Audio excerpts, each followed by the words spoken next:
Ouais l'équipe, salut à tous, j'espère que vous allez bien. Nous allons suivre ensemble cette fin de match les amis entre Angesco et le Paris Saint-Germain. Il reste un peu moins de 2 minutes dans le temps réglementaire. Il y aura peut-être un peu d'arrêt de jeu dans ce match. Et pour le moment, le Paris Saint-Germain mène 0-1 sur la pelouse angevine. Un but, et qui l'aurait cru les amis, qui aurait parié, qui aurait mis un petit billet sur Kurzawa les amis. Kurzawa qui marque ce but, le but du soulagement. On va pas se mentir, à la 70e minute. Il a fallu ce soir attendre 70 minutes avant de voir un but pour le Paris Saint-Germain. Une première mi-temps, les amis, où on s'est clairement fait chier. Je pense qu'il n'y a pas d'autre mot. Une première mi-temps assez faible. Une première mi-temps assez médiocre. Je pense que mes mots ne sont pas assez durs. Une première mi-temps où, côté parisien, on n'a quasiment rien vu. 7 tirs en première mi-temps, 0 de cadré pour nos Parisiens. Très peu de combinaisons entre nos joueurs. Pourtant, quand j'ai vu la compo alignée par Pochettino qui au passage a été testé positif au virus, qui n'était pas présent ce soir sur le banc parisien, bon rétablissement à notre coach. Mais une compo assez offensive ce soir, avec ce 4-3-3 qu'il a instauré, qu'il a installé depuis son arrivée, depuis Saint-Etienne, avec Navas dans les cages parisiennes, Florenzi latéral droit, Kurzawa latéral gauche, la charnière Diallo-Marquinhos, les deux milieux défensifs Paredes-Verratti. Pour moi, c'est un très bon duo en tant que milieu défensif. Neymar en 10. Franchement, Neymar en 10, je m'attendais à beaucoup mieux. Même s'il n'a pas été vraiment dégueulasse ce soir. Il a essayé techniquement, il a répondu présent. Mais je m'attendais tout de même à mieux. Je m'attendais à mieux dans la construction du jeu. Et après, offensivement, tu avais Kean en 9. Un Kean qui avait été préservé, qui avait été mis sur le banc contre l'OM, rentré en fin de match. Je me suis dit, un petit Kean ce soir, revanchard. Tu vois, qui va vouloir marquer son petit but. Manque de peau, Kean, on ne l'a pas vu. Fantomatique. En même temps, on n'a pas reçu beaucoup de ballons ce soir. Ensuite, Mbappé, ailier gauche, Di Maria, ailier droit. Je me suis dit, avec cette compo offensive, ce soir, il va pleuvoir des buts. Tu vois ce que je veux dire? Surtout qu'au match aller de Ligue 1, qui s'est déroulé il y a quelques mois au Parc des Princes, on les avait torchés 6-1 en Gesco. Donc je me suis dit, ce soir, on risque d'assister un peu au même scénario, tu vois. J'avais pour moi pronostiqué un petit 0-4. J'en suis loin, frère. 3 minutes là, dans le temps additionnel, il y a 0-1, frérot. 0-1. Et attention, parce que Angesco, tout de même était dangereux ce soir, se sont procurés beaucoup d'occasions. Et heureusement, encore une fois, on a eu ce soir un excellent Navas dans les cages parisiennes. Cette tête de Diony, les amis, en deuxième mi-temps, cette tête plongeante où Navas repousse ce ballon des pieds.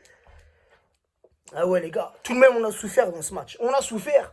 Et je ne sais pas ce qu'il y a depuis quelques matchs, depuis quelques mois. Je ne sais pas ce qu'il y a dans notre équipe parisienne. Il y a quelque chose qui ne va pas, les gars. Des joueurs qui ne sont pas au top physiquement. Alors, c'est vrai qu'on a eu beaucoup de joueurs blessés, beaucoup de joueurs touchés par le virus, des joueurs qui reviennent petit à petit. Ce soir, il y avait aussi les conditions climatiques à prendre en compte. Il a plu, un terrain praticable, mais bon, on dirait un terrain de Coupe de France. Donc, ça aussi, il faut le prendre en compte. Des joueurs parisiens qui enchaînent. Ce soir, on n'a pas vu un bon Di Maria. Non, on n'a pas vu un bon Di Maria. Ça fait plusieurs matchs qu'on ne voit pas un bon Di Maria. On n'a pas vu un Kylian Mbappé, un bon Kylian ce soir. Kylian, les amis, sur l'ensemble de ce match, je regarde là sous les yeux, il est sorti à la 80e minute, remplacé par Sarabia. Kylian, en 80 minutes, c'est 36 ballons touchés. 6 ballons dans la surface angevine. 3 tirs, 1 cadré, 0 but. Moi, Kylian, comme je l'avais dit dans mon avant-match, je l'aurais préservé ce soir. Je l'aurais même pas mis sur la feuille de route. Il est fatigué. Il est dans un trou noir. Il a besoin de repos, tout comme Di Maria. Ce sont des joueurs qui ont enchaîné match sur match. Au bout d'un moment, il faut les laisser se reposer. Donc voilà, il y a beaucoup de choses à revoir, les amis. Et Pochettino, il a du travail. Il a énormément de travail à faire. Parce que dans un mois, les gars, c'est un match important. Un match très important. Le 16 février, le match aller contre le Barça, chez eux, la Ligue des Champions. Et là, contre le Barça, ça sera autre chose, les gars. Parce que le Barça revient bien aussi en Liga, tu vois.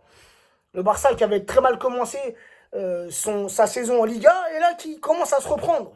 Donc, ça serait bien que nous aussi, on se reprenne. Je crois que le match est fini, les amis. Ouais, le match est fini. Le Paris Saint-Germain s'impose 0-1. Et on va le voir au classement. Il me semble qu'on est remonté à la première place ce soir. Donc, oui, le Paris Saint-Germain, avec cette victoire, avec les 3 points, reprend provisoirement la première place avec 42 points, juste devant Lyon qui a 40 points et Lille qui ont 39 points. Mais le Lyonnais et les Lillois qui vont jouer demain. Donc le classement risque de bouger.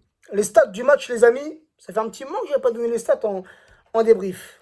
On va les voir ensemble, les stats du match. Alors oui, au niveau de la possession, le Paris Saint-Germain est au-dessus d'Angesco ce soir. 62% de possession pour les Parisiens, 38% pour les Angevins. Au nombre de tirs, c'est kiff-kiff. Ce soir, 11 tirs pour les Angevins, 11 tirs pour les Parisiens. 5 corners pour les Angevins, 7 corners pour les Parisiens.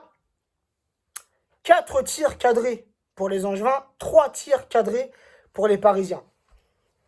Ensuite, au niveau des hors-jeu, 1 hors-jeu côté Angevin, 2 hors-jeu côté Parisien. Au niveau des précisions de passe, 80% de précision de passe pour les Angevins, ce qui donne un total de 318 passes réussies sur 399. Côté parisien, c'est au-dessus, c'est 87% de précision de passe, donc 580 passes réussies sur 665 passes tentées. Je vais y arriver. Au niveau des centres, on a vu que les Angevins se sont montrés beaucoup plus dangereux, beaucoup plus entreprenants sur les centres. 18 centres côté parisien pour 12 centres côté Angevin. Qu'est-ce que je raconte? Moi, je raconte que de la merde. Je reprends. 18 centres côté Angevin pour 12 centres côté parisien. Décidément, ce soir, j'ai du mal avec les statistiques du match. Donc voilà, je pense qu'il n'y a pas plus de choses à rajouter sur ce débrief, les amis. Et heureusement, Dieu merci, les amis, qu'on a un très grand gardien. Un très grand gardien. Quand je repense aux frappes cadrées ce soir des Angevins, aux arrêts décisifs de Navas, je me dis qu'on a une chance, les amis, et je pense que Navas, c'est l'une des meilleures recrues pour le moment sous l'ère qatari. Alors oui, il y a eu le recrutement de Neymar, il y a eu le recrutement de Zlatan, et le recrutement de Mbappé, des grands joueurs. On a recruté vraiment des grands joueurs. Mais Navas, les gars, c'est important. C'est important, c'est rassurant. Navas t'apporte une sérénité, les gars, c'est incroyable. C'est un excellent gardien. Très, très bon. Très bon avec ses mains, très bon avec ses pieds. Un gardien lucide. Donc, vraiment un top gardien. Un top mondial et c'est très important. Donc voilà, les amis. Un petit coup de pub, les amis. Regardez ce magnifique t-shirt. Pour ceux qui me suivent sur Snap, sur Insta, sur Twitter et sur Facebook. J'ai fait la petite... pub pour ce site Footballeur du Dimanche. C'est simple, tu vas sur le site, tu tapes Footballeur du Dimanche. De toute façon, je vais te mettre le lien du site en description de cette vidéo. Tu vas sur le site, tu regardes ce qui t'intéresse. Et si quelque chose t'intéresse, il y a le code promo ABOU95. ABOU 95. Et tu as moins 20% sur ta commande. Donc, je t'encourage à aller faire un tour sur ce site. Prenez soin de vous. Prenez soin des vôtres et à très vite. Ciao l'équipe.